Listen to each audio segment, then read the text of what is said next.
呢個就係千燈湖板塊，近3年每年都要蝕50萬嘅樓盤萬達華富。雖然作為一件理財產品係算失敗，但樓係賣住㗎嘛，輪到居住嘅先識到，亦都唔係好成功嗱，就係佢啦。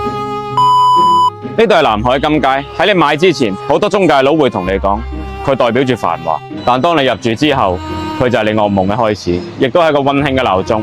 因為從早上8點到夜晚12點，佢嘅油煙同噪音會不斷咁提醒你係時候食飯啦，閪佬。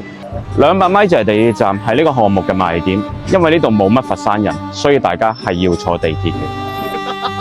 呢度係佢嘅小區門口，小區園林、大堂、電梯、門口，坐享52層嘅超高層。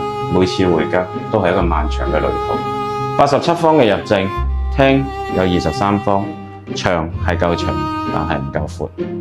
上到嚟陽台係有驚喜嘅，因為高層就算對住金街都唔會好嘈。廚房嘅入口好似條秘道咁，如果你想同時捧2碟餸出嚟，係冇可能。呢個係佢嘅廁所，今日非常之好彩，佢整咗座廁，我可以屙到屎。呢間房得5個房，同好多樓盤嘅入戶花園差唔多大。呢間係大啲嘅客房，都只有7個方。